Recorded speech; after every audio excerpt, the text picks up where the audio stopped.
The Dancing Men. Holmes had been seated for some hours in silence, with his long, thin back curved over a chemical vessel in which he was brewing a particularly malodorous product. His head was sunk upon his breast, and he looked, from my point of view, like a strange, lank bird, with dull grey plumage and a black topknot. "So, Watson," said he suddenly, "you do not propose to invest in South African securities?" I gave a start of astonishment.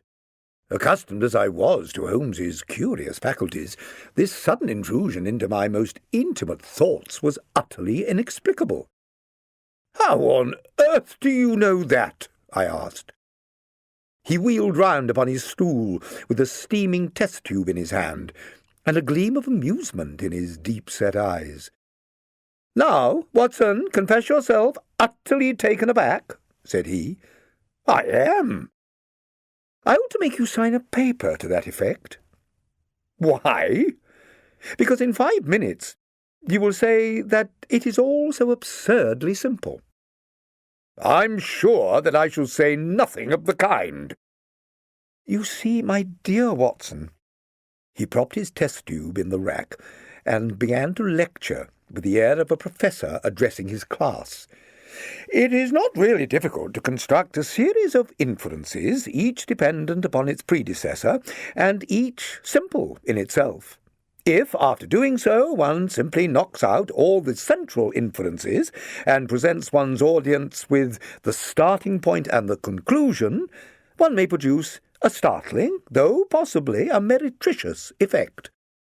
Now, it was not really difficult, by an inspection of the groove between your left forefinger and thumb, to feel sure that you did not propose to invest your small capital in the goldfields." "I see no connection." "Very likely not, but I can quickly show you a close connection. Here are the missing links of the very simple chain. 1. You had chalk between your left finger and thumb when you returned from the club last night. 2. You put chalk there when you play billiards to steady the cue. 3. You never play billiards, except with Thurston. 4.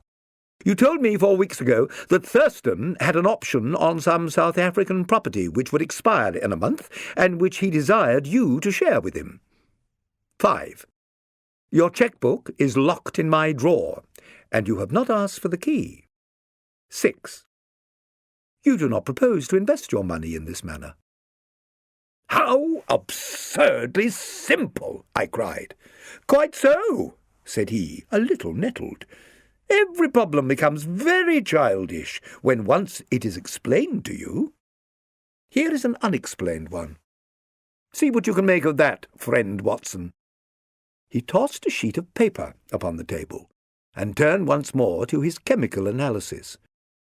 I looked with amazement at the absurd hieroglyphics upon the paper. "Why, Holmes, it is a child's drawing," I cried. "Oh, that's your idea." "What else should it be?" "That is what Mr. Hilton Cubitt of Ridlingthorpe Manor, Norfolk, is very anxious to know. This little conundrum came by the first post, and he was to follow by the next train.